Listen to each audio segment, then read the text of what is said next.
Hello guys, welcome back to Film and Flash, and today we'll be reviewing a personal favorite of mine, the Kodak Dualflex 2 camera.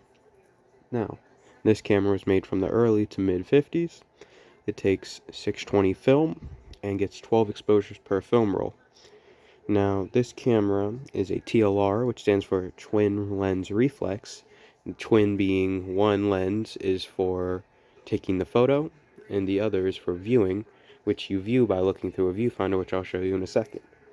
So, today we'll be going over how to use this camera, features of this camera, and overall, should you buy it, which is pretty much all you really need to know. Yeah, so let's dive into it. To use this camera, you will lift up right here, and that exposes the viewfinder, which you look down to see out through that lens that I showed you up top. And then whatever you see in there is essentially what's going to show up on the lens, give or take. So then you close that. Well, you can leave it open. You have to leave it open to take the photo, or else you might mess it up. But then you will press the shutter button, and that will take the photo. I is for instant, meaning it instantly does it. With one click, you instantly expose the film. And then bulb will hold the shutter open all the way until you let go of the button, which is great for tripod shooting, which will allow a maximum amount of light to let in. This is a f/15 lens, which means it's really wide open aperture, so a lot of light's going to get let in. So yeah, don't be worried about not getting enough light let in. A lot of it's let in. So a bulb is great for putting it on a tripod to get the most amount of light exposed to your image as possible, which is good for, I'd say, low light conditions, or maybe taking pictures of still objects. So, like I said, the lens is f/15. It is non-adjustable aperture, non-adjustable focus, and besides the bulb and instant, no adjustable shutter speed. This camera does not have a built-in flash, it has an external flash, which I have right here. I'll talk about how to install that in a little bit. To open this camera, you will pull this out, like so. As you can see, it's pulled out, pulled in, pulled out, and then just pull right back here, and it's magic. It is opened. Your film is loaded up here, stretched across down here, go into that little slit. And let me clean this out. It's actually a little dirty in here. This is my first time opening this camera up since I got it. As you can tell, this camera is, I'll clean it out later, essentially brand new.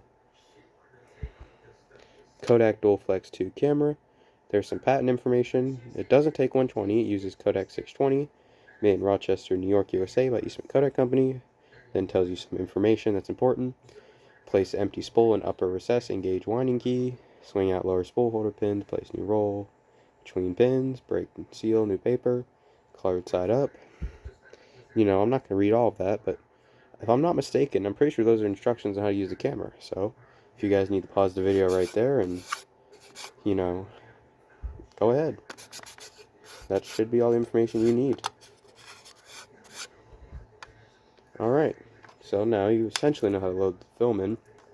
If you just gotta load the film roll in here, stretch it across, stick it into that little metal slit right in there. Make sure it's all aligned. You can also help use this to align your film. So then you just close this back up when you're all ready to go. Slide this back in, and voila. There is a little gap there. Let me see something. Let me make sure I'm not doing anything wrong. What is that sound? Is that me? I don't know if you guys can hear it, but there's like a ringing sound. I don't know if I'm producing that or not. But, I don't know. I think it might just naturally make the gap. So, now you know how to use this camera, how to load the film. This is your film advancement knob. You will twist this to advance your film to the next exposure or slide, maybe, I don't know. This camera is designed to prevent accidental double exposure, which means you click the button and then click it twice, double exposing your image, which will cause an overlap above the original image, which will essentially splotch and ruin your image. So what this does is it makes it where you can only expose the film one time, and then you have to advance it to the next exposure. I do not know how it works, and I wouldn't be able to tell you. But all I know is that this camera has it. So if you're worried about that, well, don't be worried. This is your tripod mount. It is 1/4.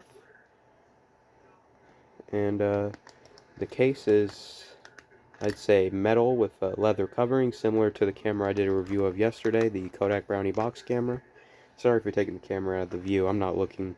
I have my screen right here. I can see what the camera's seeing, but I'm not always paying attention to that. So let's talk about how to slide the flash on. You will lift this up, or maybe you can leave it there. I don't know. Okay, you see this hole right here? Actually, let's read the information on the flash real quick to you guys. Kodak Dualflex flash holder, made in USA by Eastman Kodak Company. Alright, then there's patent information. So, you see this? You will slide it all the way open till that hole is unobstructed. You will then slide it on to that hole, like so. I know it's kind of hard to see, but as long as it goes in that hole, like so, you will then, hold on, get in there. Alright, go in there, and then now that it's in, you will just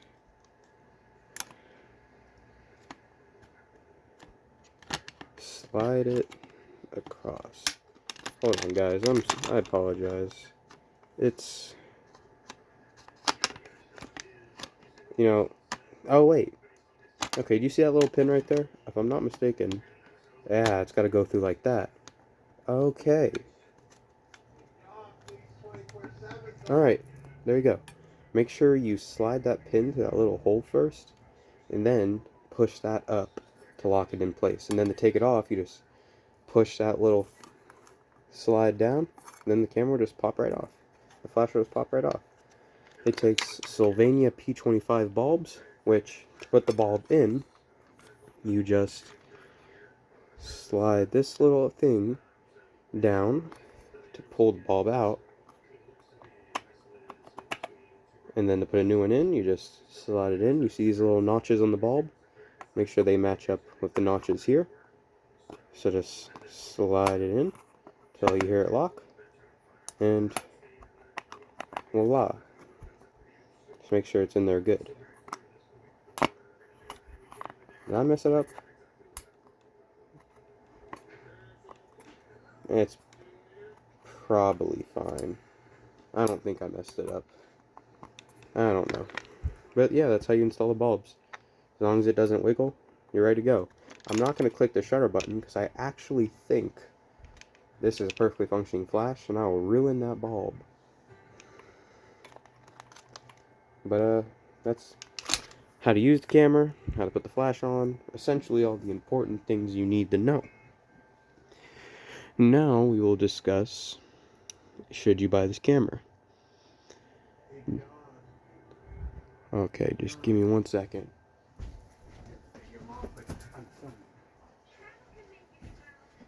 Okay. Sorry about that. Where was I at? This camera's catered towards a specific market. This camera is for people who want convenience in a lightweight package. It is built durably, and it's built durably, and it is it's well constructed. It's not it's really hard for me to speak on this because I want to give you guys good advice.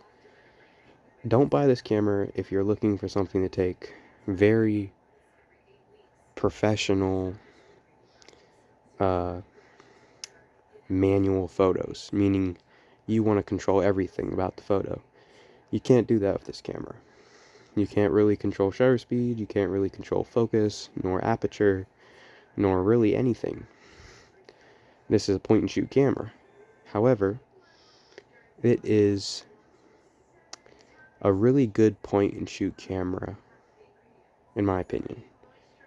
I like it more than the Brownie Syncro because it's higher quality build, and it's all around just a better camera in my opinion. It's nice. It's just higher quality. The construction, the lens material, it's more simple. It's got more features as far as the Syncro doesn't have the ability to prevent double exposure. So buy this camera if you want something that you can use. Just pull it out, take a photo, and then go on with your day. It's not a professional photography camera. It's more of a capture the moment, capture the memory, more than, you know, run a business using this camera. So, that being said, I recommend this camera. I do not know the current market value of this camera. I got mine for $10. As you can see, that's basically a steal. I practically stole the camera, considering it's in mint condition and it has a flash in a bag. So, you're probably not going to get one in this condition for that cheap. I would say you can get this camera for around $20 to $30. For that price, I would say it's a really good bang for your buck, considering the disposable cameras that shoot film suck. And this is at least not as bad. It doesn't have a built-in flash that recharges itself like a disposable camera does have. It has a flash that takes bulbs, which are expensive. So, if you're not, I wouldn't shoot in low light conditions. It's not ideal. The flash would probably do fine, but it's just not worth the money. So, shoot in bright conditions, slow moving objects, and I would photograph buildings or people. Well, not people that aren't moving, of course. Like I wouldn't go to an event where people are moving fast, like sporting events. So, all in all, I would recommend this camera. I would say you should buy this camera. It's a good camera in my opinion. It's beautiful. And the only TLR in my opinion that blows this out of the water and is way better is the Rolleiflex. Now, if you want to spend 100, 300, even more on that camera, be my guest, because that has tons of manual controls and all that. I do not know if I know there's other ones on the market that have tons of manual controls that are TLR cameras, but they're all a little bit more pricier than this. But if you're looking for a point and shoot TLR, this is honestly, in my opinion, probably one of the better ones. So, be with that what you will. Thank you guys for watching. Please like and subscribe. Film and Flash out.